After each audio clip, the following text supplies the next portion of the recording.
Okay, in this presentation, what we're going to do is we're going to look at how to compute the distance matrix for a graph. So this is a nice, short, easy exercise, just to sort of get it out of the way.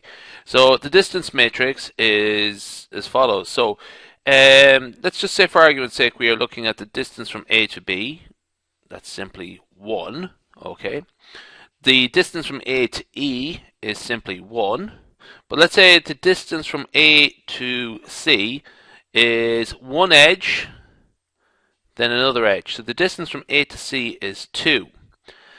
Let's just be clear about something. If you could have gone a different way, you could have gone down the other direction. So you could have gone, let's say,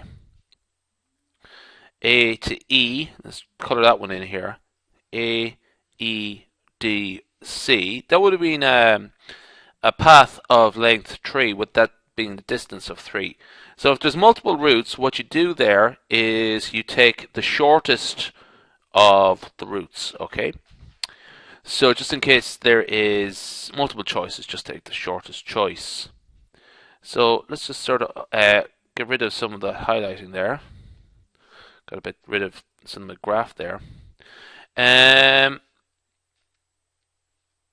just draw that back in.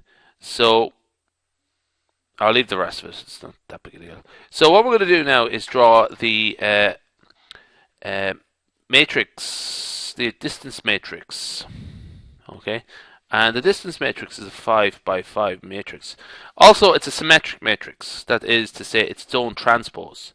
So A, B, C, D, E. A, B, C, D, E. Okay. Now, along the diagonal, we have the distance from A to A, that's going to be 0. Distance from B to B, that's going to be 0. C to C, that's going to be 0. D to D is 0. And E to E is 0. In fact, the diagonal should always be 0 no matter what. Okay. Now, here, the distance from A to B is 1, as we said earlier. Now, just remember I sort of said that this is a symmetric matrix. So the distance from B to A is 1 as well. Okay. Distance from A to C, we said previously, was 2. So 2 there and 2 there. Distance from B to C, you can sort of see it clearly there. It's just one edge. There we go.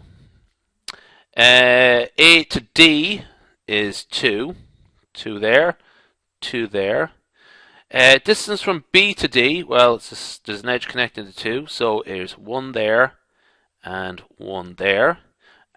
C to D, they're directly connected by one edge. There we go. 1 and 1. A to E is 1. E to B is 2. There's two different ways you could take it. E to A to B, or E to D to B. So we'll just go with 2 there. C to E, 2. There and there. 2 and 2. And finally, D to E, they're connected straight to each other. Okay. So, that is the distance matrix for that one. Now, what I'm going to do is, just as a quick remark, that's a connected graph. What happens if it's not a connected graph? Okay. Well, let's just do the same thing again. We have 5 vertices. Essentially, we have A and B, they are connected, and B, D, and C, they are connected. But the A and B are not connected to any of the others, D, E, and F. So how do we deal with that? So A, B, C, D, E. A, B, C, D, E. So again, before you start worrying about that problem, let's just put the zeros in the diagonal. Okay. A to B, 1 to 1. Let's just look at C, D, E. They're all connected to each other as well. So it's 1, 1, 1 there. Okay. Now, what we got here is the distance from C to A and B, the distance from D to A and B, and so on. And conversely, or equivalently, from the point of view in A and B, what's the distance to C, D, and E? The thing to do here, a convention to follow, is that you would have infinity as the distance. Because the distance is not 0, and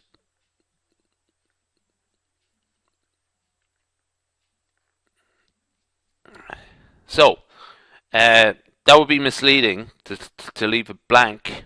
Okay. I leave it as 0. It's actually completely wrong. You could sort of say that you can't put that in there, so just leave it blank as 0. But what you do there is you actually you would say that they are infinity if the graph is disconnected. All right, that's pretty much everything I want to say. So we'll leave that there.